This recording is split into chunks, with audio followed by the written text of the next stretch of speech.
Samajwadi party के supremo Akhilesh Yadav ने कांग्रेस अध्यक्ष मल्लिकार्जुन खड़गे के साथ की संयुक्त प्रेस वार्ता।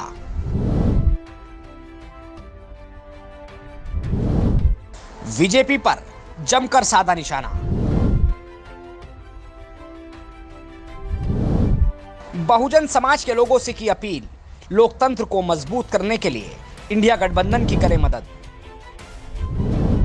समाजवादी पार्टी के सुप्रीमो अखिलेश यादव ने कांग्रेस अध्यक्ष मल्लिकार्जुन खड़गे के साथ एक संयुक्त प्रेस वार्ता में बीजेपी पर जमकर निशाना साधा।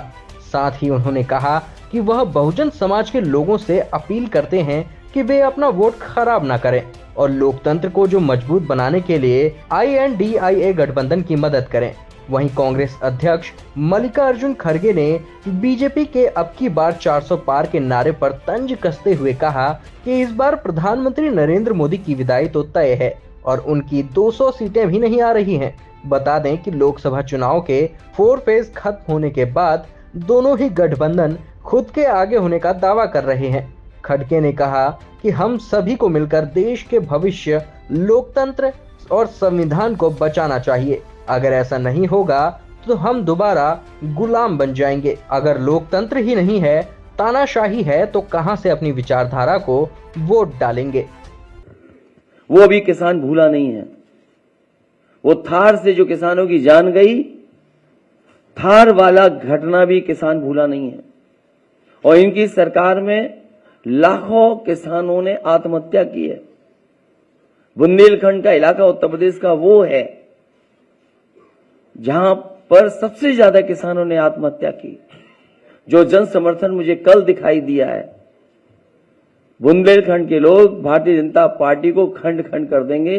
वहां पर कोई भी खाता खुलने वाला भारतीय जनता पार्टी का नहीं है।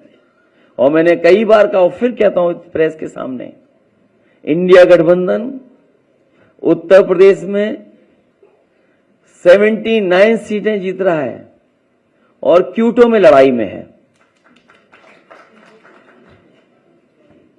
जो नौजवान देख रहा है कि उसकी हर परीक्षा, उसका पेपर लीक हुआ, जिन्होंने तैयारी करके गए, कोचिंग करके गए, और जब वो परीक्षा दे करके घर लौटे तो निराश हो गए क्योंकि परीक्षा का पेपर लीक हो गया।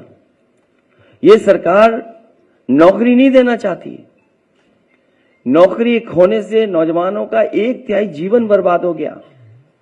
कई मौकों पर कहा मैंने, वो गणित बताया कि अगर एक परिवार के 3 सदस्य इस सरकार से नाराज हैं, जो बेटा या बेटी परीक्षा लिखने गई थी और उसके केवल मां बाप को हम जोड़ दें, 3 गुणा 60 लाख बनता है 1 करोड़ 80 लाख, और 1 करोड़ 80 लाख अगर हम भाग दे दें 80 लोकसभाओं से, तो हर लोकसभा में 2,25,000 वोट कम भारतीय जनता पार्टी का हो गया। इसकी भरपाई कहां है? इसलिए पूरा सफाया होने जा रहा है। किसान, नौजवान, व्यापारी, हर वर्ग के लोग भारतीय जनता पार्टी की जो पुरानी कहानी है सुन सुन करके थक गए हैं। इनके जो घिसे पिटे डायलॉग हैं उनको भी कोई नहीं सुनना चाहता। इसलिए इस बार परिवर्तन होना तय है। इंडिया गठबंधन सबसे ज्यादा सीटें उत्तर प्रदेश में भी और देश में जीतने जा रहा है। मैं एक बार फिर आदरणीय मल्लिकार्जुन खड़गे जी का बहुत बहुत धन्यवाद देता हूं, आभार प्रकट करता हूं, क्योंकि जो आह्वान आपने किया वही आह्वान हम लोग कर रहे हैं कि आज लोकतंत्र को खतरा है। ये लोकतंत्र के पीछे तो पड़े ही हैं, हमारी आपके जान के पीछे भी पड़े थे। अब ये कहते हैं कि हम वैक्सीन वापस ले लेंगे। जो शरीर में हमारे वैक्सीन चली गई, अब बताओ उस शरीर से कैसे वापस लेंगे? और लोकतंत्र तो खत्म करना ही चाहते हैं। संविधान ने जो अधिकार, न्याय और जो हमारे लिए रास्ता चुना था उसको भी खत्म करना चाहते हैं। उससे पहले हमने, आपने देखा है कि हर इंस्टीट्यूशन को इन्होंने खत्म कर दिया। हर इंस्टीट्यूशन को ये खत्म कर रहे हैं। इंस्टीट्यूशन का खत्म होना ही हमारे आपका बाबा साहब भीमराव अम्बेडकर जी का दिया हुआ संविधान को खत्म करने का रास्ता है। इसलिए देश की जनता लोकतंत्र को भी बचाएगी और भारतीय जनता पार्टी को इस बार हारने का काम करेगी।